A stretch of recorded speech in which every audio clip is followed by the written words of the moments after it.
जय हिंद दोस्तों, स्वागत है आपका क्वालिटी एजुकेशन के डिजिटल प्लेटफॉर्म पे। आज हम डिस्कस करेंगे एक बहुत ही ज़रूरी टॉपिक, क्योंकि पिछले तकरीबन ये इशू तो पिछले 6 साल पुराना है, लेकिन हाल ही में इसके ऊपर पार्लियामेंट्री पैनल बैठा है और इन्होंने डिस्कस किया है कि आने वाले समय में सिविल सर्विसेज, जिसे हम कहते हैं सिविल सर्वेंट, आईएएस, आईपीएस या फिर जितने भी ऐसी ब्यूरोक्रेसी जिसको हम प्राइमरीली कहते हैं ब्यूरोक्रेसी, जो एडमिनिस्ट्रेशन करते हैं, प्रशासन संभालते हैं, इन तरह के लोगों में वैकेंसीज क्यों बढ़ रही है समय दर समय और सालों साल इनकी वैकेंसी क्यों बढ़ती जा रही है, कैसे इसको कम करना चाहिए, मूल कारण क्या है, प्राइमरी हर्डल्स क्या है, मूल रुकावटें क्या है, ये सभी चीजें हम डिस्कस करेंगे आज के लेक्चर में। तो बने रहिएगा मेरे साथ अंत तक ताकि आप जान सकें इसका हर तरह का पहलू। हम पूरा संक्षेप में इसका विश्लेषण करेंगे। लेटरल एंट्री क्या होता है, क्यों लेटरल एंट्री से जो रियल आईएएस ऑफिसर्स हैं उनको बहुत ज्यादा दिक्कत हो रही है, इसके अच्छे पक्ष क्या है, बुरे पक्ष क्या है, सभी बातें डिस्कस करेंगे बहुत ही आराम से। आइए शुरू करते हैं आज का टॉपिक। ये न्यूज आई थी, what is the reason for the large number of vacancies in IAS. IAS के अंदर सबसे ज्यादा वैकेंसीज आने के मूल कारण क्या है, ये आर्टिकल है इंडियन एक्सप्रेस का, ये आर्टिकल है why Indian bureaucracies need urgent reform. क्यों ऐसा है कि भारत के जो प्रशासनिक अधिकारी हैं, जो इनका ब्यूरोक्रेटिक पूरा लेवल है, जो पूरा सिस्टम है ब्यूरोक्रेटिक लेवल, इसके अंदर ऐसी क्या जरूरत आन पड़ेगी, बहुत जल्दी फिर इसमें रिफॉर्म्स आने जरूरी हैं। कौन कौन सी कमिटीज हैं, सारी बातें हम डिस्कस करेंगे। Modi government could soon reduce India 60+ civil services to just 3 to 4।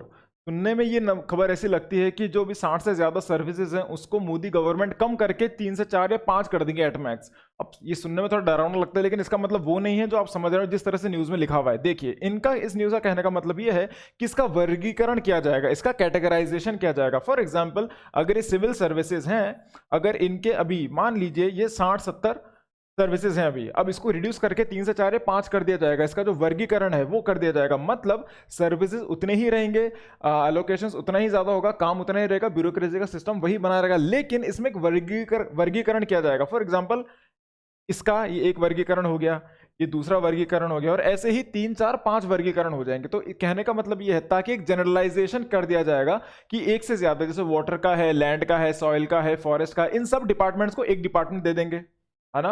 अब बात कीजिए, अगर टेक्नोलॉजी का है, आईटी सेक्टर है, क्राइम है, इन्वेस्टिगेशन है, इंफॉर्मेटिव टेक्नोलॉजी है, मार्केट है, उन सबको एक कैटेगराइजेशन दे देंगे। कहने का मतलब है वर्गीकरण को इतना ज्यादा विस्तार कर देंगे कि जो ओवरऑल सर्विसेज होती हैं वो तकरीबन 5 से 6 में सीमित हो जाएंगी। ठीक है, आगे बढ़ते हैं। ये एक न्यूज है। चौथी न्यूज है, 22% shortfall of IAS officers raise yearly intake parliamentary panel. तो पार्लियामेंट्री पैनल, इस तरह से पार्लियामेंट कमेटी बैठी थी, उन्होंने बैठ के इस पूरी बात का अच्छे से डिस्कस किया, समझा और एक दूसरे को समझाने की कोशिश ये करी कि अभी हाल फिलहाल एट प्रेजेंट औसतन 22% की वैकेंसीज है। 22% ज्यादा जरूरत है अभी, क्योंकि देखिए जिस तरह से अब सरकार आए दिन हर हफ्ते नई नई स्कीम लेकर आती है और नई बड़ी बड़ी स्कीम्स लेकर आते हैं, नए नए रिफॉर्म्स चल रहे हैं सिस्टम के अंदर। जीएसटी आ गया, उसके बाद डीमोनेटाइज, जो भी चल रहा है, जितना भी सिस्टम चल रहा है, जितना भी प्रशासन के अंदर नए नए सुधार आ रहे हैं, बड़ी बड़ी स्कीम्स लेकर आ रहे हैं, मार्केट इन्फ्लेशन है, एवरीथिंग इज बहुत ज्यादा इसको समझने की जरूरत है, और नए नए बदलाव आ रहे हैं संविधान के अंदर भी। तो उन बदलावों को लेकर, नए स्कीम्स पॉलिसीज के चलते तहत भारत सरकार को जरूरत है नई आईएएस ऑफिसर्स की, क्योंकि अभी जरूरत ज्यादा है। पहले इतनी स्कीम्स नहीं आया करती थी, या कह लीजिए आज से 50 साल पहले, 30 साल पहले, 40 साल पहले इतना ज्यादा विस्तार नहीं हुआ था सिस्टम का एज होल। लेकिन आफ्टर ग्लोबलाइजेशन, लिबरलाइजेशन, प्राइवेटाइजेशन, है ना, निजीकरण कह लो या फिर वैश्वीकरण कह लो, इसके चलते बहुत ज्यादा जरूरत पड़ रही है सरकार को। तो अब और भी ज्यादा आईएएस ऑफिसर चाहिए, क्योंकि अभी जितने कम आईएएस ऑफिसर्स कह लो या फिर ब्यूरोक्रेट्स कह लो, जितने कम ब्यूरोक्रेट्स है लेकिन काम ज्यादा है, तो एक ब्यूरोक्रेट पे बहुत ज्यादा काम पड़ रहा है। अगर आपने मेरा पिछला एक लेक्चर देखा होगा, आई थिंक वो गाइडेंस प्लेलिस्ट के अंदर है वो, उसमें देखा होगा तो मैंने ये बात कही थी कि काफी सारे आईएएस ऑफिसर्स आजकल रिजाइन कर रहे हैं। क्यों? क्योंकि वो काम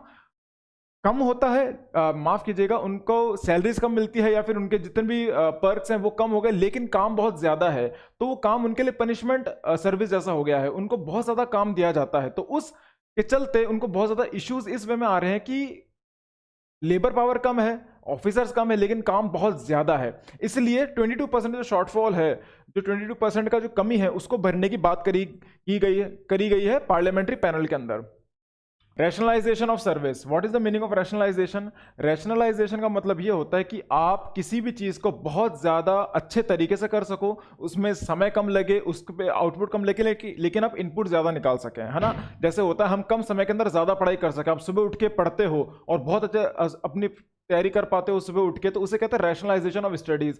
आप उसको बहुत तरीके से, बहुत सटीक के साथ, अच्छी स्ट्रेटजी के साथ उसको आप पढ़ाई कर सको, वही पॉलिसी यहाँ पे काम आती है, रैशनलाइजेशन ऑफ सर्विसेज। तो अभी जितनी भी सर्विस चल रही है जो बहुत ही थोड़ा सा बिखरा चल रहा है, कभी ना एफिशिएंट बहुत कम है, हमको पता नहीं कि कौन सी सर्विस का मतलब मेन काम क्या है, कोई आईएएस ऑफिसर है तो उसको कोई भी कैडर मिल जाता है, तो हम इस बार ढंग से सोचेंगे, समझने की जरूरत है कि जो ब्यूरोक्रेसी है, जो उनका काम है वो उनकी स्किल से मैच हो, जो उनका काम है उसको इस तरह से रखा जाए, उस तरह से मैप आउट किया जाए, ताकि जो टारगेटेड काम है, जो टारगेट किया जाए, जैसे सर्जिकल स्ट्राइक हुआ था। अब सर्जिकल स्ट्राइक क्या था? वो था बहुत ही रैशनलाइज्ड, बहुत ही ज्यादा एफिशिएंट, है ना, टू द पॉइंट, टारगेटेड। इस तरह से हमको हमारी सर्विसेज को बनाने की भी जरूरत है।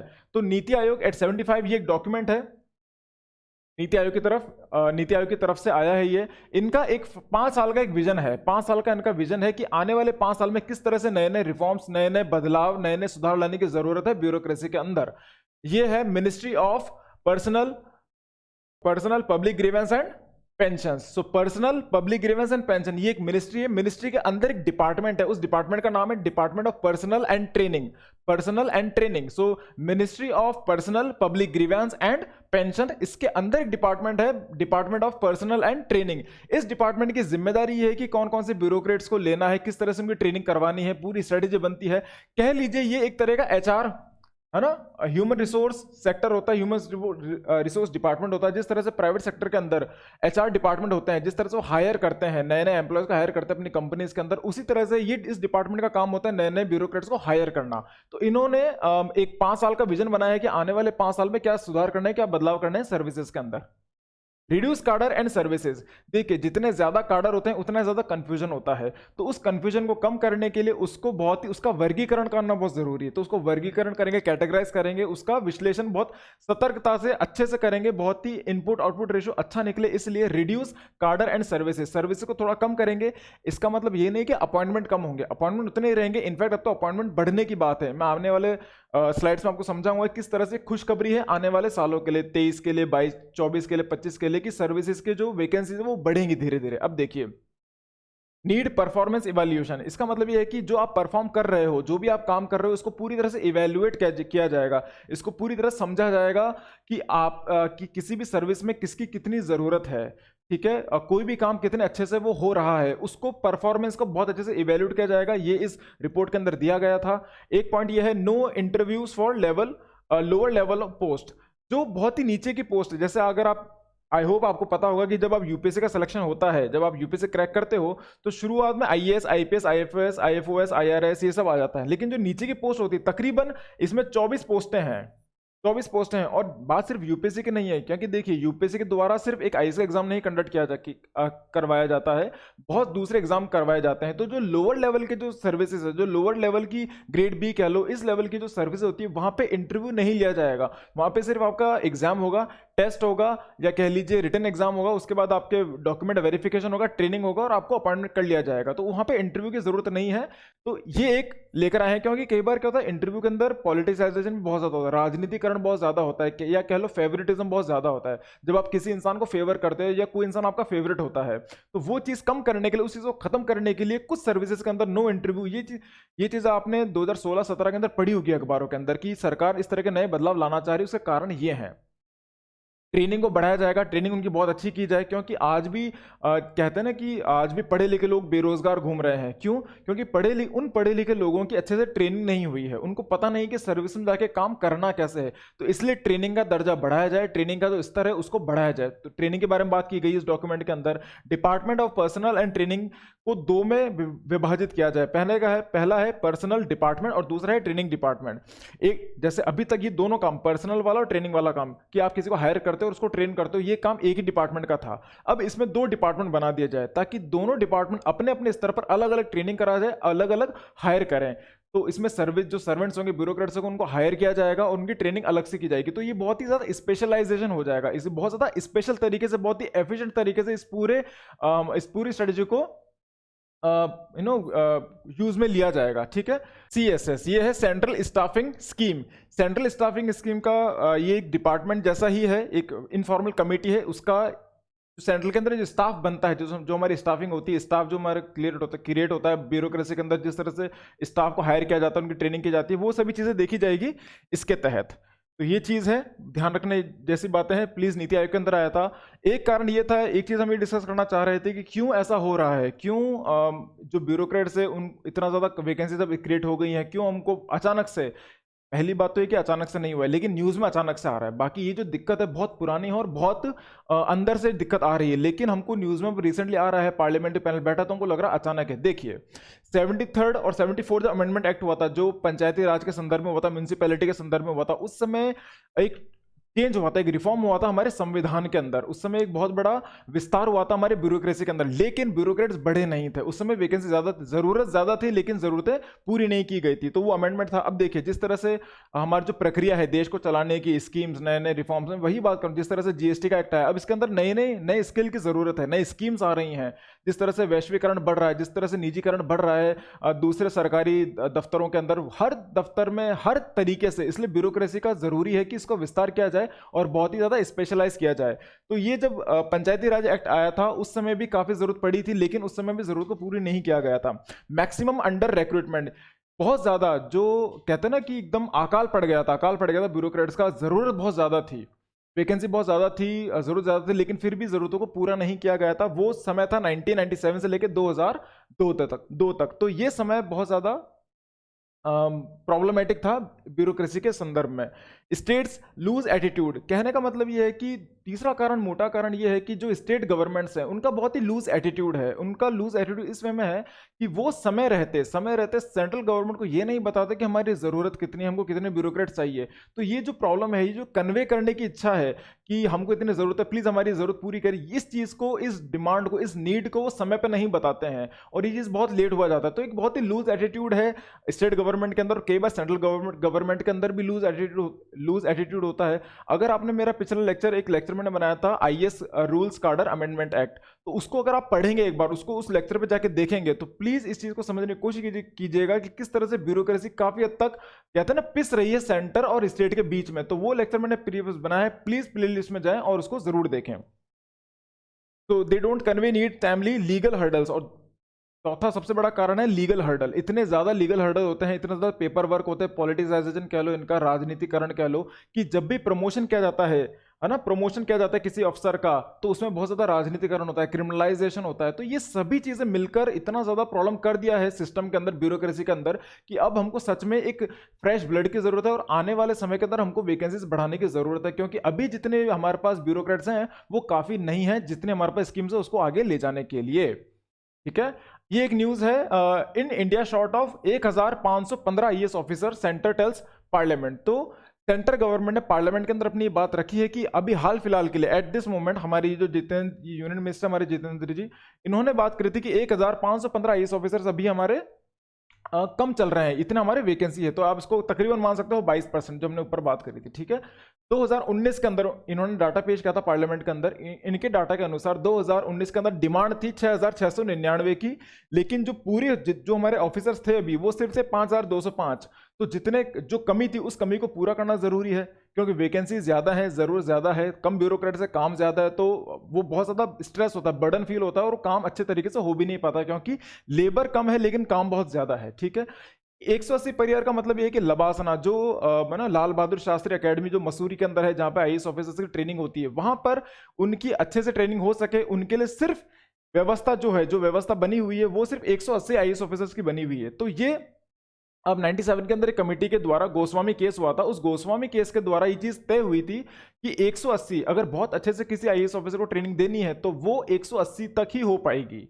क्या कह सकते हैं आप, इसको इस तरह समझने की कोशिश कीजिए कि किसी क्लास के अंदर एक टीचर पढ़ा रहा है और उस क्लास के अंदर अगर 25 बच्चे हैं, 30 बच्चे हैं, तो टीचर उनको अच्छे से पढ़ा सकता है। लेकिन उस क्लास के अंदर अगर 50 बच्चे हैं, 70 बच्चे हैं, तो वो क्लास की प्रोडक्टिविटी खत्म हो जाएगी, वो टीचर उसको अच्छे से नहीं पढ़ा पाएगा। क्यों? क्योंकि लोग बहुत ज्यादा हैं, ज्यादा लोगों को समझाना बहुत मुश्किल होता है। तो वही चीज है कि 180 एक समय एक लिमिट तय किया गया था। इस लिमिट से अगर ज़्यादा आईएएस ऑफिसर आप लेते हो तो शायद उनकी ट्रेनिंग में फ़र्क आएगा, उनकी ट्रेनिंग से कॉम्प्रोमाइज़ होना शुरू हो जाएगा। तो इसलिए 180 तक ही एक लिमिट है लबासना के अंदर ट्रेनिंग्स के लिए। तो ये डाटा है। सैंक्शन स्ट्रेंथ का मतलब ये होता है कि आपने कितनी स्ट्रेंथ, कितने ज़्यादा लोगों की वैकेंसी के लिए सैंक्शन किया है कि इस साल इतने वैकेंसीज आएंगी, अगले साल इतनी वैकेंसीज आएंगी। तो ये क्षमता है। इन पोजीशन स्ट्रेंथ का मतलब ये होता है कि और कितने आए हैं। ठीक है, कहने का मतलब ये समझिए आराम से। सैंक्शन स्ट्रेंथ का मतलब ये है कि कितनी तो हमको जरूरत है, कितना मैंने सैंक्शन किया। जैसे सैंक्शन यहाँ पे क्या था 6699, ये सैंक्शनड है ना। लेकिन इन पोजीशन स्ट्रेंथ कितनी है 5205, ये फर्क है। तो ये कम है, ये जो गैप है ये इक्वल नहीं है। ये देखिए ये इक्वल नहीं है। तो ये गैप बढ़ता जा रहा है। क्योंकि ये गैप बढ़ता जा रहा है सैंक्शन और इन पोजीशन स्ट्रेंथ के बीच में, इसलिए इनएफिशिएंसी, अनप्रोडक्टिविटी भी बढ़ती जा रही है समय के साथ। Retirement rate is more than recruitment rate. Retirement rate से मेरा मतलब यह है कि जब ब्यूरोक्रेट्स रिटायर होते हैं उसकी जो रेट है, वो जो दर है ब्यूरोक्रेट्स के रिटायर होने की, वो ज्यादा है ब्यूरोक्रेट्स के रिक्रूट होने के। रिक्रूट मतलब क्या होता है, उन लोगों को व्यवस्था में लाने की, उनका सिलेक्शन होने की। तो हर साल सिलेक्शन कम होते हैं और उसी साल ब्यूरोक्रेट्स के रिटायरमेंट ज्यादा होते हैं। तो वो जो गैप है बीच में वो बढ़ता जा रहा है, और वो गैप बढ़ता जा रहा है इसलिए हमारे पास बहुत कम लेबर है लेकिन काम ज्यादा है। तो इसलिए जरूरत है कि नए वैकेंसीज आए जाए। तो औसतन ये डाटा दिया है पार्लियामेंट पैनल के अंदर सेंट्रल गवर्नमेंट ने कि 40% वैकेंसीज हैं तकरीबन 6 से 7 स्टेट के अंदर ही। अगर आप बड़े बड़े स्टेट की गिनती करें, जैसे यूपी हो गया, महाराष्ट्र हो गया, है ना, कर्नाटका हो गया, ये जो बड़े बड़े राज्य हैं इनके अंदर बहुत जरूरत है। और इन राज्यों के अंदर, ये 6 से 7 राज्यों के अंदर ही कम से कम 40% वैकेंसीज हैं औसतन। तो ये बहुत बड़ा मार्जिन है, इसको पूरी करने की तुरंत प्रभाव से बहुत जरूरी है। अगर औसतन निकालें, अगर देश की बात करें तो ये तो राज्यों की बात होगी, 6 से 7 जो बड़े राज्य हैं उनमें 40%। देश की बात करें औसतन तो वहां पे जरूरत है 22% की वैकेंसीज अभी भी है। तो इसलिए उनको भरने की जरूरत है। शॉर्ट ऑफ आज हम कमी है, आज 1449 इतने वैकेंसीज की इस मिनट आज जरूरी है। हमको कमी है। तो अभी कमी कैसे पूरी की जा सकती है? जो 1449 है जो वैकेंसी, इसको पूरी करने का तरीका 3 तरीके से हो सकता है। पहले तो डायरेक्ट रिक्रूटमेंट, कि आप एग्जाम लेते हो, यूपीएससी का हर साल एग्जाम कैंडिडेट कराते हो, उसके थ्रू आप वैकेंसीज को बढ़ाओ, वहां से ज्यादा लोगों को आप हायर करो, ज्यादा सिलेक्शन करो, रिक्रूट ज्यादा करो। दूसरा तरीका हो सकता है प्रमोशन। तो जो लोग पहले आरएस बनते हैं फिर उनको भी प्रमोशन हो जाता है। जैसे जो आरएस बनते हैं उनको भी पहले 10-15 साल बाद, जो पीसीएस क्लियर करते हैं 10-12-15 साल के एक्सपीरियंस के बाद, के तजुर्बे के बाद, उनको आईएएस में प्रमोट किया जाता है। तो दूसरा तरीका प्रमोशन हो सकता है। तीसरा तरीका होता है लेटरल एंट्री। ये थोड़ा जरूरी है, इस पे मैं आपको अलग से बाद में समझाऊंगा कि what is the meaning of lateral entry, ये इतना ज्यादा कंट्रोवर्शियल क्यों है। तो ये 3 तरीके हैं। इन 3 तरीकों से सरकार का कहने का मतलब है कि इतना बड़ा गैप है इसको हम पूरा कर सकते हैं इन 3 तरीकों से। डायरेक्ट रिक्रूटमेंट, एग्जाम लेके सेलेक्ट कीजिए, प्रमोशन देके आईएएस ऑफिसर ब्यूरोक्रेट्स बनाइए, और तीसरा है लेटरल एंट्री। ये कुछ इंपॉर्टेंट डाटा था। ये जो मैं आपको समझा रहा हूं इस बात को प्रूव करता है कि ये जो डाटा है, देखिए आप 2022 के अंदर इतनी वैकेंसी थी 816, देखो कम होती जा रही है। जैसे जैसे हम पीछे जाते जा रहे हैं, चलो उल्टा चलते हैं। 18 के अंदर इतना था, 19 में इतना था, 20 में इतना, 21 में 712। तो ये जो डाटा है, ये डाटा दिखाता है कि पहले जब 2015 की बात करो तो उस समय 1200, 1300, है ना, 1100, 1150, 1200 इतने सिलेक्शन हुआ करते थे हर साल, इतनी वैकेंसीज आती थी। लेकिन अब कितना हो गया, 750 तक सीमित रह गया। 750 भी नहीं, 712 था 2021 के अंदर। तो ये सिचुएशन धीरे धीरे कम होती जा रही है। डाटा दिखा रहा है यहाँ पे देखिए आप, है ना, success rate in civil services. पहले सक्सेस रेट सिविल सर्विस के अंदर बहुत ज्यादा थी लेकिन अब कम होती जा रही है। क्यों? क्योंकि सक्सेस रेट वैसे वैसे कम होती जाएगी जैसे जैसे ज्यादा लोग इसके लिए अप्लाई करेंगे। ज्यादा लोग अप्लाई करेंगे तो सक्सेस रेट कम होती जाएगी। तो वो चीज यही दर्शाता है। देखो ये मैप दिखा रहा है आपको किस तरह से कम होता जा रहा है। एक ये चीज है कि ये डाटा दिखाता है सैलरीज का, है ना, ये सैलरी दिखा रहा है। और इसमें ये चीज ये भी दिखा रहा है कि किस तरह से काम बढ़ता जा रहा है। जो लोड है आईएएस ऑफिसर्स के ऊपर, ब्यूरोक्रेट्स के ऊपर, आईपीएस ऑफिसर्स के ऊपर, इनके ऊपर जो लोड है वो बहुत ज्यादा है। अगर आप मेरे पिछले गाइडेंस वाले लेक्चर में जाएंगे तो शायद वहां पे मैंने एक जगह ये बात करी भी थी कि जब आप इतना सब सोचकर इस एग्जाम के लिए प्रिपेयर करते हो कि लाल बत्ती मिलेगी, इतने बॉडीगार्ड होंगे, इतना बड़ा बंगला मिलेगा, सब कुछ मिलेगा, लेकिन जब आप सर्विस में जाते हो तो आपको पता चलता है कि ये शायद थोड़ा कम है, ये भी कम लगेगा। क्यों? क्योंकि काम इतना ज्यादा होता है। आप उस लग्जरी को एंजॉय करने के लिए आपके पास समय नहीं है। उस लग्जरी को एंजॉय करने के लिए आपके पास वो मेंबर, फैमिली मेंबर आपके पास आसपास नहीं, आप फैमिली टाइम स्पेंड नहीं कर सकते। ये दूसरा डाटा है, इसके अंदर आप देखोगे ये पूरे साल को कवर कर रहा है। 1960 के अंदर क्या हिसाब किताब था, अपर एज लिमिट क्या थी, एवरेज एज क्या थी, है ना, एंट्री की। तो ये एज देखिए, अब यहाँ पर एक बासवान कमेटी का यहाँ पे जिक्र होगा, ये बासवान कमेटी है, ये BS बासवान कमेटी, ये 2015 के अंदर रखी गई थी। 2014 में हमारे पास नई सरकार आई थी सेंट्रल गवर्नमेंट के अंदर, यूनियन गवर्नमेंट में। उस समय 2000 उसके ठीक आधे एक साल बाद 2015 के अंदर BS बासवान कमेटी एक रिव्यू कमेटी थी, जिसने रिव्यू किया था सिविल सर्विस एग्जामिनेशन को लेकर। तो इसने बहुत अच्छे से रिकमेंडेशन देते, थोड़ा कंट्रोवर्शियल रिकमेंडेशन भी दिए थे कि किस तरह से जो एज सेक्टर है, ये जो एज ग्रुप है, उसको कम किया जाए, चेंज किया बदला जाए, कि ओबीसी कैटेगरी की एज कम की जाए, ओबीसी कैटेगरी की एज कम की जाए। क्योंकि देखिए ब्यूरोक्रेसी के अंदर अब जरूरी ये हो गया है कि आपको बहुत ही फ्रेश ब्लड की जरूरत है, बहुत ही जो नौजवान लोग होते हैं उनकी जरूरत है। आपको उन लोगों की जरूरत नहीं है जो पहले से ही पहले 10-12 साल का एक्सपीरियंस कहीं लेकर आए हैं। तो क्योंकि देखिए, आप फर्ज कीजिए आप 10-12 साल का एक्सपीरियंस आप as a academician, as a professor कहीं आप लेकर आए हैं, उसके बाद अगर आप सर्विस में जाते हैं तो पहले से ही आपका एक माइंडसेट तय रहता है कि मुझे इस तरह से काम करना है।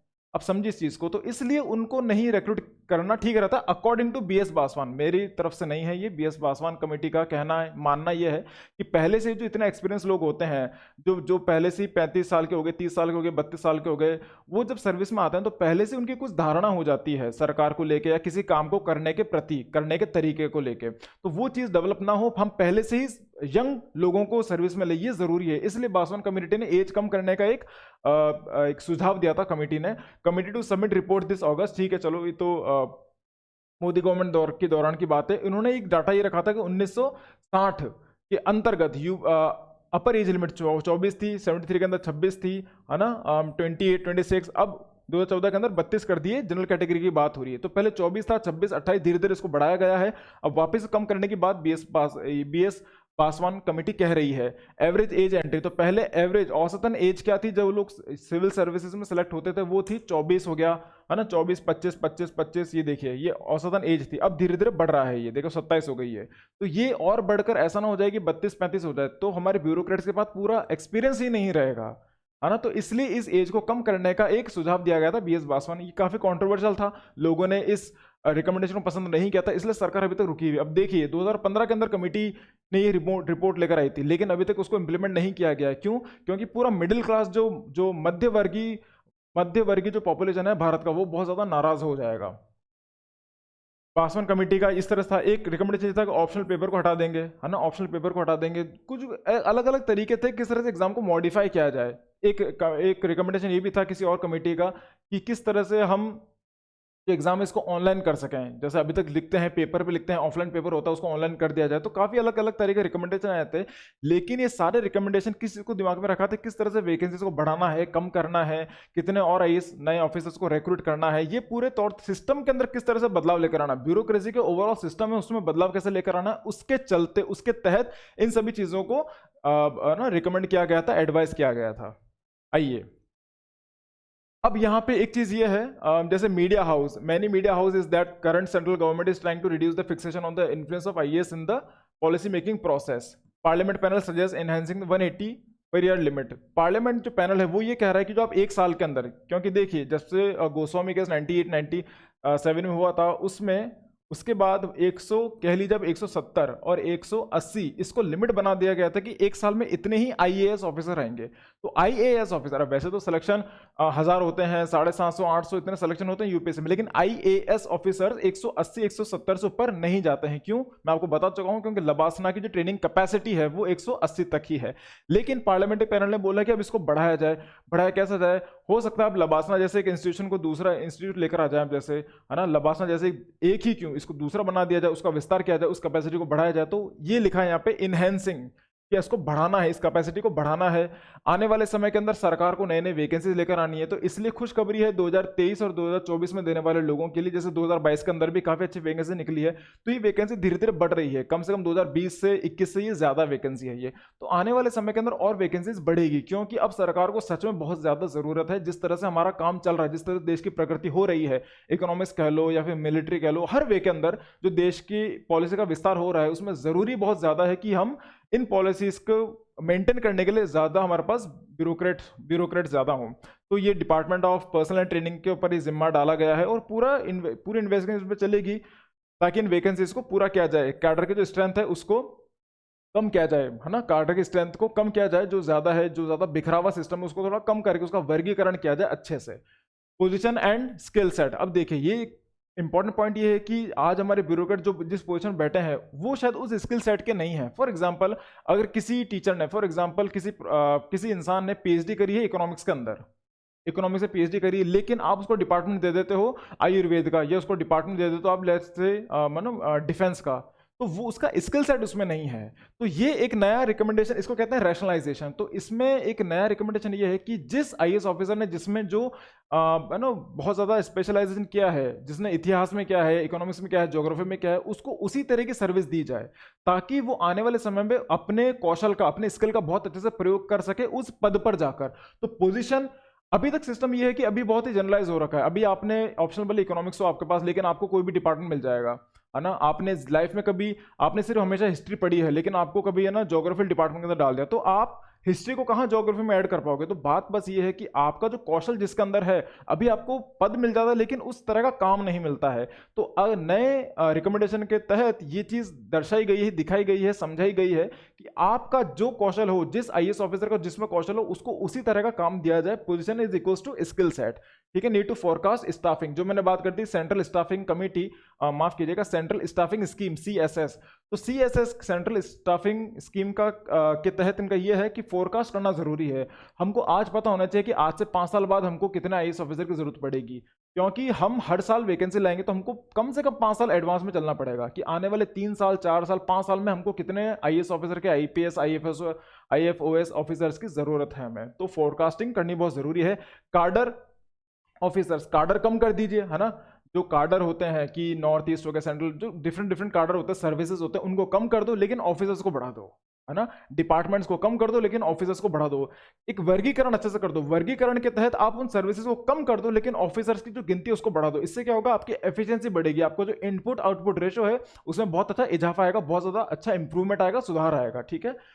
एक एग्जाम कर दो, अब जैसे एक एग्जाम कर दो हर सर्विस के लिए, जैसे होता है नेट जेआरएफ के अंदर होता है ना। आप नेट जेआरएफ एग्जाम देखो या फिर आप नीट का एग्जाम देखो, इसमें क्या होता है, एग्जाम एक होता है लेकिन अलग अलग कट ऑफ्स होती हैं, अलग अलग कट ऑफ होती है। तो आप उस एग्जाम को एक कर दो आप अलग अलग ब्यूरो के सर्विस के लिए। अच्छा, ये इस एग्जाम की बात आईएएस की ही नहीं कर रहा हूं मैं, जैसा कि मैंने आपको पहले ही बताया था कि यूपीएससी के अंदर सिर्फ आईएएस का एग्जाम नहीं होता है, अलग अलग दूसरे दूसरे एग्जाम्स भी होते हैं, सीएपीएफ कह लो, डिफेंस के दूसरे एग्जाम्स भी होते हैं। उन सभी एग्जाम को एक कर दो ताकि जो उनकी कट ऑफ है वो अलग अलग डिसाइड कर दो आप, जिसकी जो कट ऑफ क्लियर होगी उसको उस सर्विस में सिलेक्शन हो जाएगा उसका। जैसे नेट जेआरएफ एग्जाम होता है, एग्जाम एक ही होता है लेकिन आपकी कट ऑफ अलग अलग सेट होती है। तो अगर आपने जहां पे कट ऑफ 60 आई है, आपने 60 क्लियर किया तो आपको नेट मिला, लेकिन आपको जेआरएफ मिलेगा अगर आपके 65 आए तो कट ऑफ अलग अलग रख दो। तो ये सिस्टम पहले भी दूसरे एग्जाम्स के अंदर हो रखा है, नीट के अंदर होता है ये। तो उस तरह की चीजें यहाँ पे हो सकती है। स्पेशलाइजेशन बढ़ाने की जरूरत है, हर चीज को एफिशिएंट करने की बहुत जरूरत है, ट्रेनिंग को बढ़ाने की जरूरत है। तो जो ट्रेनिंग है वो स्किल के अकॉर्डिंग सेट होनी चाहिए। अगर मेरी स्किल, कह लीजिए, कोशिश कीजिए समझने की, अगर मेरी स्किल है कि मैं पुलिस के अंदर बहुत अच्छा काम कर सकता हूं, तो मेरी ट्रेनिंग पुलिस के अकॉर्डिंग बहुत अच्छी होनी चाहिए। अगर मैं बहुत एक्टिव हूँ, विजिलेंट हूँ, फिजिकली एक्टिव हूँ, सब कुछ हो, तो शायद मैं पुलिस में अच्छा परफॉर्म कर पाऊंगा। तो स्किल को ट्रेनिंग के साथ मैच करने की जरूरत है और स्किल को पोजीशन के साथ भी मैच करने की जरूरत है। तो ये कुछ रिकमेंडेशन है, ये कुछ अच्छी बातें दी गई है इन कमिटीज के द्वारा कि इस तरह से हम इसको रैशनलाइज किया जाएगा पूरे ब्यूरोक्रेसी को, ठीक है। ये था need for lateral entry into civil services, ये बहुत जरूरी है। देखिए, पहली बात तो ये होता है कि what is the meaning of lateral entry. Lateral entry का मतलब होता है बैकडोर एंट्री, पीछे से या कह लो साइड से, है ना। मान लो ये आपका घर है ना, आप सब एग्जाम दे के आगे से जा रहे हो, है ना। आप सब एग्जाम दे रहे हो और आप फ्रंट गेट से अंदर जा रहे हो, एग्जाम दे रहे हो, सेलेक्ट हो रहे हो, ट्रेनिंग करो, उसके बाद आप आईएएस ऑफिसर बनते हो। बैकडोर एंट्री का मतलब होता है इस घर के साइड में जो दरवाजा है या जो घर के पीछे दरवाजा है जहां से किसी को दिखता नहीं है कोई एंट्री ले रहा है, उस वहां से एंट्री दो आप किसी को, है ना। ये पीछे से एंट्री हो रही है, बैकडोर एंट्री, साइड एंट्री, उसे कहते हैं लेटरल एंट्री। अब ये चीज सुनने में थोड़ी अजीब लग रही है, सर ऐसे कैसे हो सकता है, क्या लोग बिना एग्जाम दिए भी आईएएस ऑफिसर बन सकते हैं? जी हाँ, लोग बिना आईएएस का एग्जाम दिए बिना भी आईएएस ऑफिसर बन सकते हैं। कैसे, सुनिए। तो 2000 what is the reason for the shortage, हम डिस्कस कर चुके हैं, न्यूज कटिंग है कि क्या कारण थे, क्योंकि स्कीम ज्यादा आ गई थी। 74 73 जैसे बड़े बड़े अमेंडमेंट आए थे, जीएसटी जैसे बड़े बड़े अमेंडमेंट आए तो ज्यादा काम है, तो न्यूज कटिंग थी। यहाँ पे लेटरल एंट्री ये होते हैं, हम डिस्कस करेंगे। यहाँ पे बेसिकली लेटरल एंट्री का मतलब ये है कि आप, जैसे आज जो सर्विस चलती है, हम ये बात कर चुके हैं पिछली स्लाइड के अंदर, एक बार और सुन लीजिए। जनरलाइजेशन बहुत ज्यादा होता है। आप किसी भी सर्विस में, आपने कोई भी एग्जाम दिया हो, कोई भी ऑप्शनल दिया हो, लेकिन आपको सर्विस कुछ भी मिल जाती है, वो फर्क नहीं पड़ता है कि आपका स्पेशलाइजेशन किधर है, तो आपको कोई भी सर्विस मिल जाती है। डिस्कस हम कर चुके हैं, ये डोमेन स्पेसिफिक नहीं होता है, लेकिन लेटरल एंट्री के थ्रू यहाँ पे आपका डोमेन स्पेसिफिक होगा, ये होगा आपका स्पेशलाइजेशन, कि जिसके अंदर आपकी बहुत ज्यादा कौशल है, जो आपकी स्किल सेट है, आपको उसी के अकॉर्डिंग सर्विस मिलेगी। ठीक है, तो ये फर्क है जनरलिस्ट वर्सेस स्पेशलिस्ट का। यहाँ पे देखिए, UPSC literal entry recruitment centre declares list of 31 candidates, ये इन सीनियर पोस्ट से मतलब है यहाँ पे सिर्फ ये इंपॉर्टेंट है, तो ये आप लोगों को नुकसान नहीं पहुंच रहा है। जो लिटरल एंट्री हो रहा है, जो बैकडोर एंट्री हो रहा है, जो पीछे के दरवाजे से सर्विस आ रहे हैं बिना एग्जाम दिए, वो आपको नुकसान कभी नहीं पहुंचाएगा। क्यों? क्योंकि ये सिर्फ होगा जॉइंट सेक्रेटरी के पोस्ट पर, सिर्फ जॉइंट सेक्रेटरी के पोस्ट पर ही ये चीज होगी। ये बहुत ही ऊंचा पद है, यहाँ पर आपको कोई नुकसान नहीं है, ये सिर्फ ऊंचे पद के लिए है, वो भी सिर्फ जॉइंट सेक्रेटरी लेवल के लिए। ये क्या होता है मैं पूरा आपको समझाऊंगा। ये एक आर्टिकल आया था जर्नलिस्ट वर्सेस स्पेशलिस्ट। तो जर्नलिस्ट होता है जो अभी चल रहा है सिस्टम, है ना, ये अभी चल रहा है सिस्टम। स्पेशलिस्ट होगा, ये होगा लेटरल एंट्री के बाद, है ना, लेटरल एंट्री के बाद। ठीक है, आइए अब इसके अंदर कुछ चीजें जरूरी ये है। लेटरल एंट्री में क्या होता है, सबसे पहली बात है प्राइवेट सेक्टर से कुछ लोगों को लेंगे। इसमें प्राइवेट सेक्टर हो सकते हैं, एकेडमिशियंस होते हैं। एकेडमिशियंस का मतलब है कि जो कॉलेज में पढ़ाते हैं, यूनिवर्सिटी के अंदर बड़े बड़े प्रोफेसर्स होते हैं, उनको भी सर्विस के अंदर ले सकते हैं। प्राइवेट सेक्टर के अंदर जो बड़े बड़े है ना, अमेजोन हो गया, फ्लिपकार्ट हो गया, जो बड़ी बड़ी कंपनीज है देश दुनिया की, वहां में जो जिन लोगों ने बहुत अच्छा परफॉर्म किया है, आप उनको ले सकते हो। एम्स के जो डॉक्टर हो गया, आप उनको ले सकते हो। क्योंकि देखिए, डॉक्टर का, एकेडमिशियंस का, प्रोफेसर्स का, इनमें इनका हर अपने एक फील्ड के अंदर कौशल होता है, अपना एक स्किल सेट होता है। ये प्राइवेट कंपनीज के अंदर बहुत अच्छे से काम कर चुके हैं, बहुत उस कंपनी को ऊंचाई तक ले जा चुके हैं, तो शायद उनका जो कौशल है, उनकी जो अच्छी बातें हैं, वो सरकार के अंदर काम आए, इसलिए लिटरल एंट्री का आना जरूरी है, पहली बात। दूसरी बात, ये स्किल्ड होते हैं, है ना, ये सिर्फ किताबी कीड़े नहीं रहते हैं, ये सिर्फ पढ़कर नहीं आते हैं, ये पूरी तरह से प्रैक्टिकल ग्राउंड का प्रैक्टिकल नॉलेज लेके सर्विस में आते हैं, तो उनको इनका जो तजुर्बा है ये बहुत अच्छे से काम आता है। पहली कंडीशन ये। दूसरी कंडीशन ये कि उनकी एज कम से कम 40 से ज्यादा होनी चाहिए, कम से कम 40 से ज्यादा उनकी एज होनी चाहिए, कम से कम 25 साल का उनके पास एक्सपीरियंस होना चाहिए, उनके पास तजुर्बा कम से कम 25 साल का होना चाहिए। अगर आप किसी डॉक्टर को आईएएस ऑफिसर बना रहे हो, किसी जॉइंट सेक्रेटरी के पोस्ट पर बिठा रहे हो, तो उसके पास कम से कम 25 साल का तजुर्बा होना चाहिए। किसी प्रोफेसर के पास कम से कम 25 साल का तजुर्बा होना चाहिए। एनआरआईज मतलब नॉन रेसिडेंशियल इंडियन, तो ये सिर्फ भारत के सिटीजन के लिए नहीं है, सिटीजन तो भारत के होंगे, लेकिन जरूरी नहीं हो भारत में ही रहे। जैसे रघुराम राजन जी हो गए, ये लोग भारत के बाहर रहते हैं, लेकिन अपना काम बाहर से करते हैं, तो उनको भी इनवाइट कर सकते हो आप इन सब चीजों के लिए, वो भी इसके लिए अप्लाई कर सकते हैं इस पोस्ट के लिए। ठीक है, एनआरआईज। उसके बाद एट जॉइंट सेक्रेटरी लेवल में आपको बता चुका हूं, ये जॉइंट सेक्रेटरी लेवल पर ही होगा, 3 ईयर कॉन्ट्रैक्ट बेसिस पर होगा, ये कॉन्ट्रैक्ट बेस पर होगा। ये इनकी सर्विस डिफाइन नहीं हुई कि आप इस एज तक काम करोगे, 3 साल, 2-3 साल का इनका कॉन्ट्रैक्ट बेसिस होगा, 2-3 साल का इनका कॉन्ट्रैक्ट होगा, बॉन्ड होगा कि आप इसी समय सीमा के लिए आप यहाँ पे काम करोगे। ठीक है, कंपेरेबल है। What is the meaning of comparable level? Comparable level का मतलब यह है कि एक अच्छे स्तर पर, है ना, आप ऐसा नहीं कि आप किसी छोटे मोटे कॉलेज के प्रोफेसर हो, आपको बहुत बड़े कॉलेज का प्रोफेसर होना पड़ेगा, आपके पास बड़े बड़े रिसर्च होनी चाहिए। अगर आप डॉक्टर हो तो ऐसा नहीं कि कोई भी डॉक्टर 40 से ज्यादा हो गया, कोई भी डॉक्टर जिसका 25 साल से ज्यादा का तजुर्बा है, ऐसा नहीं है। आपके पास रिकॉग्निशन होना जरूरी है, आपके पास सच में ऐसा कुछ पुख्ता सबूत होना जरूरी है कि आपने सच में समाज के लिए या फिर किसी संस्था के कल्याण के लिए बहुत ज्यादा काम किया है, तो वो चीज बहुत ही पुख्ता होनी चाहिए, इसे कहता है कंपेरेबल लेवल। उनकी सैलरी ऐसा डिफाइन किया गया है कि 1.5 लाख से कम 2.25 लाख तक की होगी हर महीने की। ठीक है, पर मंथ। तो ये कुछ चीजें हैं जो लेटरल एंट्री के थ्रू होती है। अब इसके जानते हैं कि अच्छी बातें क्या हैं, बुरी बातें क्या हैं। देखिए, तो स्पेशलिस्ट, सबसे पहली बात, अच्छा पहली बात है कि जो लेटरल एंट्री, इसका रिकमेंडेशन सेकंड एआरसी रिपोर्ट के अंदर भी आया था। एआरसी रिपोर्ट क्या होता है, ये आप तकरीबन, ये आप शायद एथिक्स के अंदर इसको पढ़ना चाहिए आप लोगों को, किस तरह से ब्यूरोक्रेसी के अंदर और एफिशिएंसी लेकर आनी चाहिए। एआरसी का मतलब होता है administrative reform commission, administrative reform commission, ARC report. ये कहते हैं कि स्पेशलिस्ट जब होंगे, स्पेशलिस्ट मतलब लेटरल एंट्री के थ्रू जितने भी लोग आएंगे उनको ये कॉर्पोरेट सेक्टर के होंगे, पहली बात। अब क्योंकि कॉर्पोरेट सेक्टर के हैं, प्राइवेट सेक्टर के, तो वहाँ मेहनत ज़्यादा होती है, वहाँ काम ज़्यादा करवाते हैं, मेहनत ज़्यादा करवाते हैं, इसलिए उनकी एफिशिएंसी बहुत ज़्यादा होगी। एफिशिएंसी मतलब उनका जो स्मार्ट तरीका है करने का, वो बहुत अच्छा होगा, इसलिए ज़रूरी है लेटरल एंट्री। बेस्ट प्रैक्टिस, जो भी उस संस्था के बहुत बेस्ट प्रैक्टिस करने वाले लोग हैं, जैसे अगर एम्स के डॉक्टर को आप ले रहे हो, तो वहाँ के जो बेस्ट डॉक्टर हैं, जो बेस्ट ब्रेन है, आप उन्हीं को लीजिए। लॉयर्स को, जो बेस्ट लॉयर्स आप उन्हीं को लीजिए, या बहुत बेस्ट प्रोफेसर से, एकेडमिशियन से यूनिवर्सिटीज़ के अंदर आप उन्हीं को लीजिए। तो जो बेस्ट परफॉर्म करने वाले लोग हैं, सिर्फ आप उन्हीं को ही ले रहे हो, जिनकी एफिशिएंसी बहुत ज़्यादा है। टारगेट ओरिएंटेड वर्क, देखिए हमारी ब्यूरोक्रेसी के अंदर ज़्यादातर आजकल इतना टारगेट ओरिएंटेड वर्क नहीं होता है। हम क्या करते हैं, काफ़ी लेथार्जिक सिस्टम चल रहा है, इस काम हो गया तो क्यों, क्योंकि हम इस टेंडेंसी में आ गए हैं कि काम तो हम हो जाएगा, सरकार हमको हर महीने पैसे भेज रही है, काम तो हम कर लेंगे। और ब्यूरोक्रेसी का काफी लेथार्जिक कल्चर चल रहा है, बहुत ही स्लो कल्चर चलता है, आराम से काम करते हैं, लंच ब्रेक आधे घंटे के लिए उसको 1.5 घंटे तक खींच लेते हैं। क्यों? क्योंकि आदत पड़ गई, सालों साल से आदत पड़ गई। लेकिन अगर आप लेटरल एंट्री के थ्रू लोगों को आप एंट्री दोगे, तो क्योंकि वो कॉर्पोरेट सेक्टर के अंदर काम कर चुके हैं, क्योंकि वो इन कंपनीज में काम कर चुके हैं, तो उनकी क्षमता बहुत ज्यादा है, उनकी क्षमता बहुत अच्छी है, क्योंकि उन्होंने पूरे अपने तजुर्बे के अंदर 25-30 साल के तजुर्बे के अंदर पूरे साल हर साल उन्होंने मेहनत करी है, वो मेहनत करने के आदी हो चुके हैं। ये एक इमेज है और ये काफी हद तक सच्चाई भी है कि लोग सरकारी नौकरी इसलिए करना चाहते हैं क्योंकि वहां पे काम नहीं करना पड़ता है या काम कम करना पड़ता है, इसलिए लोग सरकारी नौकरी करना चाहते हैं। तो इसलिए इस चीज को, इस मेंटेलिटी को, इस सोच को खत्म करने का सबसे बड़ा क्या है, लेटरल एंट्री के तौर पर लोगों को एंट्री दो, क्योंकि टारगेट ओरिएंटेड काम करते हैं। इनके लिए होता है कि गोल देखा, उनको काम बताया, उस काम को पूरा करना ही है बाय हुक एंड क्रोक। इस समय सीमा दिया, इस समय के अंदर काम करना, इससे क्या होगा कि समय के अंदर काम करना है। इससे क्या होगा कि जो ब्यूरोक्रेसी, जो प्रशासन का जो पूरा सिस्टम है, इसके अंदर बहुत ज्यादा इजाफा आएगा, बहुत अच्छा बदलाव आएगा, सकारात्मक बदलाव आएगा।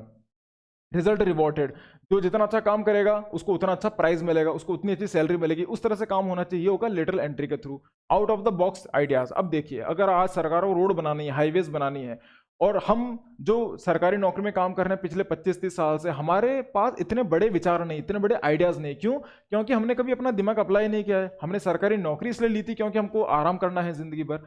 कहने का मतलब यह है कि जो प्राइवेट सेक्टर में काम करते हैं उनसे मेहनत बहुत करवाते हैं, उनको उसी बात के पैसे मिलते हैं कि वो नए नए आइडियाज लेकर आते हैं। अगर आप मैनेजमेंट के पास जाएंगे, किसी अकेडमिशियन के पास जाएंगे, प्रोफेसर के पास जाएंगे, तो वो हर दिन सोचते रहते हैं ना, आइडियाज नए नए लेकर आते हैं कि इस काम को करने का तरीका कैसे होते हैं, है ना, पब्लिक प्राइवेट पार्टनरशिप जैसे काम कैसे किए जाते हैं, हाईवेज बनाने का उसका तरीका क्या होगा।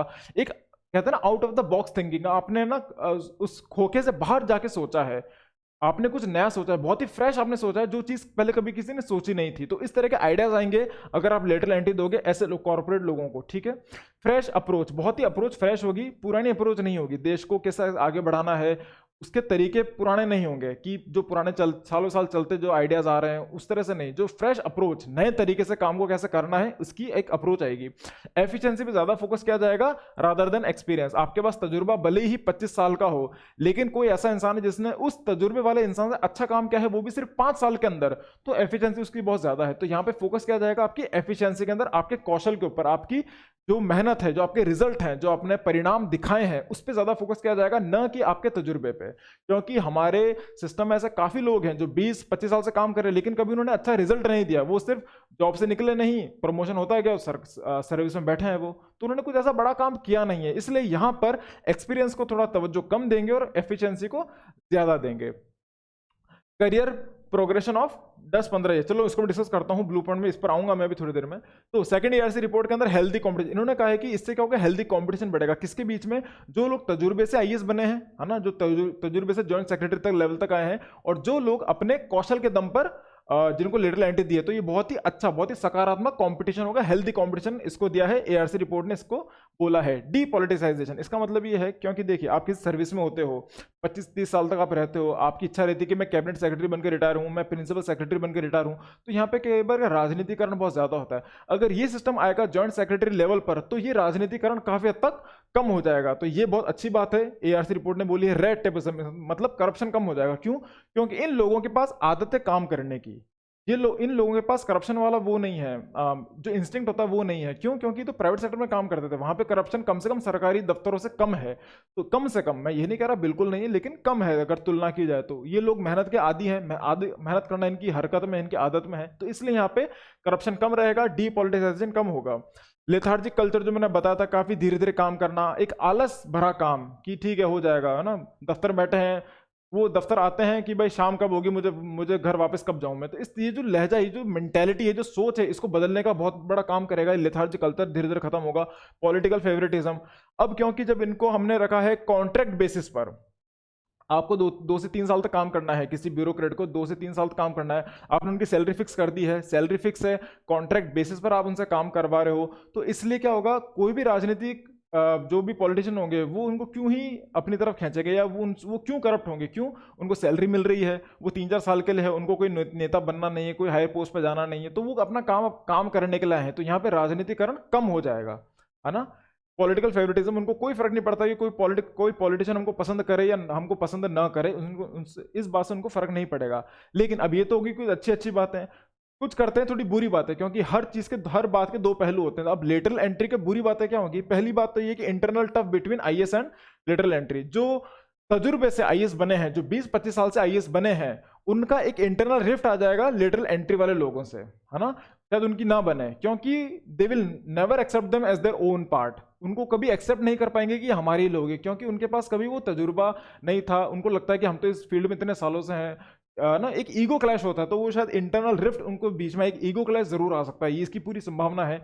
दूसरी बात ये, प्रो एस्टेब्लिशमेंट कैंडिडेट्स फर्ज कीजिए आप सरकार में हैं, आप लेटरल एंट्री के थ्रू कुछ लोगों को ब्यूरोक्रेसी में लाना चाह रहे हो जॉइंट सेक्रेटरी के लेवल पर। मान लीजिए आपके कोई नोन है, आपके कोई ना इधर आसपास के कुछ आपके कुछ परिचित लोग हैं जो एम्स में काम करते हैं, तो आपने उनको सेलेक्ट कर लिया। आपके कुछ परिचित है जो बड़े बड़े कंपनीज में काम कर रहे हैं ना, अंबानी की कंपनी में काम कर रहे हैं, अडानी की कंपनी में काम कर रहे हैं, जियो में काम कर रहे हैं, तो शायद आप उन्हीं को हायर करो।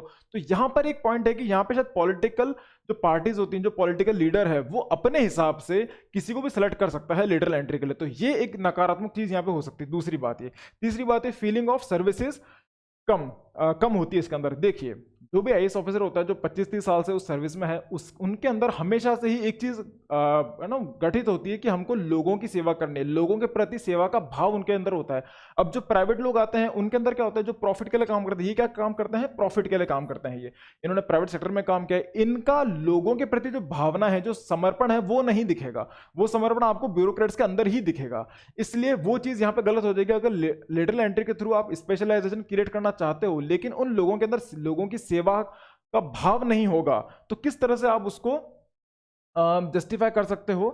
ठीक है, तो वो चीज यहाँ पे गलत हो सकती है। तो ये लोग सिर्फ पैसे के लिए काम करते हैं, प्रॉफिट के लिए काम करते हैं, इसलिए आ रहे हैं। इनको फर्क नहीं पड़ता सच में लोगों को फायदा इसमें कितना हो रहा है, जो चीज असली आईएएस ऑफिसर्स के अंदर होती है। क्यों? क्योंकि वो लोगों के बीच रहे हैं 20-25 साल तक। ठीक है, एक तो ये हो गया। एक प्रॉब्लम ये conflict of interest, demoralise experience IAS officers. जो एक्सपीरियंस आईएएस ऑफिसर होते हैं, जो सर्विस के अंदर 20-25 साल से हैं, उनको एक चीज लगती है कि हम यहाँ पर इतने सालों से हैं, हमारा एक्सपीरियंस है, तो उनका मोरल डाउन होता है। जब उनको लगता है कि हमारे जगह कोई और ले लेगा, जो सीनियोरिटी को ब्रेक करके, जब मेरा बनता है, मैं डिजर्व करता हूँ कि मैं इतने साल तक सालों से यहाँ पर हूँ, मैंने इतने सारे काम किए हैं देश दुनिया के समाज के लिए, तो मेरे पास ज़्यादा तजुर्बा है, लेकिन आप किसी लिटरल एंट्री वाले को दे देते हो, और वो भी तब कोई गारंटी नहीं है कि लिटरल एंट्री से जो आया है वो रिजल्ट लाके ही देगा। क्या आप लिख कर दे सकते हो? क्या वो ना गारंटी ले सकते हो कि वो जो आपने प्राइवेट इंसान को लिया है लिटरल एंट्री के थ्रू बैकडोर एंट्री दी है, क्या वो सच में आपको रिजल्ट लाके देगा? तो ये कुछ बातें हैं जो यहाँ पर कॉन्फ्लिक्ट ऑफ इंटरेस्ट क्रिएट करती है। ये कुछ नेगेटिव बातें हैं लेटरल एंट्री की, ये हमको जिनका बहुत ही नकारात्मक प्रभाव पड़ सकता है ब्यूरोक्रेसी के अंदर। Career progression of 10-15 year under threat. तो आपका जो करियर प्रोग्रेस करते हो, आप 10-15 साल तक इस सर्विस में काम करते हो, जो प्रोग्रेस करते हो, जो आपका प्रमोशन होता है, वो थ्रेट में आ जाता है। वो एक बहुत ज्यादा प्रॉब्लमेटिक हो जाता है। आपको एक डर आ जाता है कि शायद मेरा प्रमोशन ना हो, मुझे वो पोजीशन ना मिले। तो ये कुछ नकारात्मक सकारात्मक बातें हमने डिस्कस करी हैं लेटरल एंट्री के बारे में। ये कुछ न्यूज़ हैं, इंपॉर्टेंट न्यूज़ हैं ये, है ना। आईपीएस, आईएएस, आईएफएस, ये सभी इंपॉर्टेंट डाटा मुझे लगा। किस तरह से देखिए न्यूज़ क्या कह रही, निजी कंपनियों के अधिकारी अब बनेंगे शीर्ष नौकरशाह, भर्ती शुरू, है ना। तो ये चीज शुरू हो गई, ये न्यूज़ कटिंग में आया था। ये तो खैर आपको पढ़ने में नहीं आ रहा होगा, लेकिन ये कुछ डाटा हैं, स्टैट्स हैं, जिस तरह से यहाँ पे हो रहा है, पूरा सिस्टम बदलाव में आ रहा है एआरसी रिपोर्ट के बाद, है ना, रैशनलाइजेशन ऑफ सिविल सर्विसेज। ये देखिए, जैसे रघुराम राजन जी, ये लिटिल एंट्री के थ्रू आए थे, ठीक है, ये आरबीआई के गवर्नर रहे थे। ये देखिए अंबर दुबे, ये कुछ नाम है, जरूरी नाम है, इंपॉर्टेंट नाम है, इसकी वजह से ये लोग सर्विस के अंदर आए थे। ये कुछ बड़ी बड़ी कंपनियों के अंदर सीईओ थे, है ना, बड़ी बड़ी कंपनियों के अंदर उन्होंने बहुत अच्छे अच्छे काम किए, तो सरकार इनको लिटिल एंट्री के थ्रू अंदर लेकर आई थी। अच्छा, ये चीज बहुत अभी नई नहीं है, ये पहले से ही आता जा रहा है, लेकिन इसको रिकॉग्निशन, इसको एक्नॉलेजमेंट अब रिसेंटली ही मिला है। एक कंट्रोवर्सी चली थी, जो हमारे बिरला जी हमारे पार्लियामेंट के स्पीकर है, इनकी बेटी भी आईएएस ऑफिसर बनी है बिना एग्जाम दिए है। अच्छा, ये जो न्यूज कटिंग है, यहाँ पे क्या लिखा है, लोकसभा स्पीकर ओम बिरला की बेटी अंजलि बिरला पहले ही प्रयास में आईएएस बनी, वो भी बिना परीक्षा दिए। ये जो न्यूज है ये गलत है, ये क्या है, फेक न्यूज है ये। तो ये डाउट मैं आपका क्लियर कर दूं कि ऐसा नहीं है, इन्होंने एग्जाम दिया था, एग्जाम देकर ही सर्विस में आए थे, सिलेक्शन इनका हुआ था। तो लिटिल एंट्री का ये नहीं होता। इस फोटो को लगाने का मेरा मकसद सिर्फ इतना था कि अगर आपने न्यूज कहीं पढ़ी हो तो ये चीज फेक है, ये झूठी खबर है। ठीक है, ये कुछ लोग हैं, आलूवालिया जी हो गए, मनमोहन सिंह जी हो गए, ये लोग भी लेटरल एंट्री के थ्रू ही सर्विस में आए थे। 91 के अंदर मनमोहन सिंह ने जिस अच्छे तरह का काम किया था, ये भी लेटरल एंट्री के थ्रू आए थे। इन्होंने कभी एमपी का इलेक्शन नहीं लड़ा है, इन्होंने कभी कोई इलेक्शन नहीं लड़ा है, कभी कोई इलेक्शन लड़के जीता नहीं है, लेकिन ये फिर भी मिनिस्टर बने थे 91 के अंदर। हमारे देश के इकोनॉमिक मिनिस्टर थे और इन्होंने बहुत अच्छा काम किया था जब लिबरलाइजेशन, प्राइवेटाइजेशन, ग्लोबलाइजेशन की पॉलिसी लेकर आए थे। 91 की बात है जब पूरे देश बहुत ही रिस्क के अंदर था, यही थे जिन्होंने हमको बाहर लेकर आए थे। कहने का मतलब है कि भले आपको अच्छा काम करने के लिए इलेक्शन जीतने की जरूरत नहीं है, आपकी लेटरल एंट्री हो सकती है, आपकी बैकडोर एंट्री आपकी हो सकती है, लेटरल एंट्री आपकी हो सकती है और आप देश के लिए बहुत अच्छा काम दिखा सकते हो। तो ऐसे कुछ लोग हैं, ये कुछ दूसरी बड़ी पर्सनैलिटी जिन्होंने अच्छा काम करके दिखाया है। अब if lateral entry of experts help better governance, why not lateral exit. Now अगर हम एंट्री की बात करते हैं तो हम एग्जिट की बात क्यों नहीं कर रहे हैं? एग्जिट से मेरा मतलब ये है कि आप जो लोग एग्जाम देके आईएएस ऑफिसर बनते हैं, जो लोग एग्जाम देके सर्विस में आते हैं, उनको भी लेटरल एग्जिट का भी हिस्सा देना चाहिए। इसका मतलब ये है कि उनको भी 1-2 साल का ब्रेक दे दिया, चलो जाओ बाहर फॉरेन जाके पढ़ाई कर कर आओ, बाहर जाकर आप पीएचडी कर कर आओ, किसी चीज में स्पेशलाइजेशन कर कर आओ।